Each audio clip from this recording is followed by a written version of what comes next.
જય સ્વામિનારાયણ। આજે વાત કરવી છે વિશ્વાસ। બુચભાઈ નવા નવા આમલા સંસ્થાની અંદર લાગ્યા અને ખૂબ સુંદર રીતે કાર્ય કરી રહ્યા હતા। એક વખત વિદ્યાર્થીઓને પ્રવાસમાં લઈ જવાના અને રેલવેની અંદર કન્સેશન ઓર્ડર કઢાવવામાં આવ્યો। બરાબર જવાનો સમય નજીક નક્કી થયો। આથી બુચભાઈ એ કન્સેશન ઓર્ડર પોતાના કબાટમાં શોધવા લાગ્યા, પરંતુ ક્યાંક આડાવડો મુકાઈ ગયેલો હોવાથી ક્યાંય મળે નહીં। ઘણી બધી શોધખોળ કરી પણ મળે જ નહીં। શું કરું?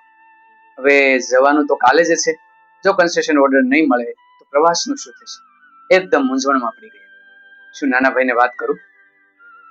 તો મનમાં થયું કે કેવી રીતે કહું? મારી આવી મોટી ભૂલ પડી ગઈ, કયા મુખે હું કહીશ કે મારથી ઓર્ડર ખોવાઈ ગયો છે?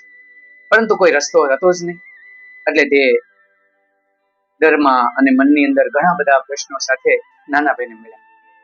કીધું કે કેમ બુચભાઈ, કઈ મુશ્કેલીમાં? હા, કાલે પ્રવાસમાં જવું છે અને મારથી કન્સેશન ઓર્ડર ખોવાઈ ગયો છે। કશો વાંધો નહીં, લાવો એક કાગળ।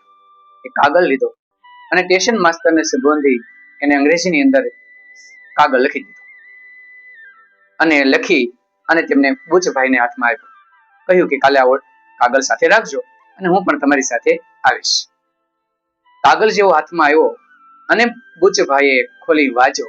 પહેલી જ પંક્તિ એમાં લખી હતી, પહેલી લીટી હતી, I have lost the concession order. ખોવાનો તો બચુભાઈના હાથથી અને લખ્યું હતું આઈ હેવ લોસ્ટ, મારથી ખોવાનું છે। આભા બની ગયા, કહી ન શક્યા। બીજે દિવસે બુચભાઈની સાથે નાના ભાઈ નીકળી પડ્યા। 8-10 કિલોમીટર સાથે ચાલ્યા અને ભાવનગર ટર્મિનલે આવ્યા। રેલવેની અંદર જઈ ઓફિસે મળ્યા અને કીધું કે કઈ મુશ્કેલી છે?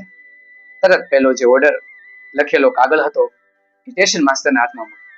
સ્ટેશન માસ્ટરે કાગળ વાંચ્યો, નાના ભાઈ સામે જોયું, કશું ન બન્યું હોય તે રીતે તરત ડુપ્લિકેટ કન્સેશન ઓર્ડર એમને કાઢી દીધો અને નાના ભાઈ અને બુચભાઈના હાથમાં મૂકી। ખૂબ આનંદથી તે કાગળ લઈ અને બાળકોનો પ્રવાસ થયો। એ પ્રવાસ થયા પછી તો ઘણો સમય પસાર થઈ ગયો। બુચભાઈ ઘણા બધા કાર્યક્રમમાંથી પસાર થયા, પણ પેલો જે પ્રસંગ આજે પણ તેમને ભૂલાતો ન હતો।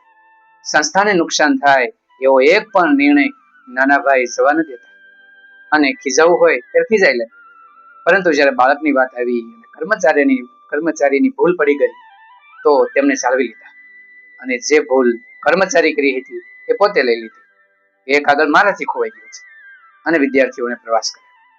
ત્યારે આવી સુંદર રીતે સંસ્થા વિકસિત થાય, કર્મચારીઓનો વિશ્વાસ જીતાય છે અને હસતા મુખે સંસ્થાનો વિકાસ આગળ વધતો રહે।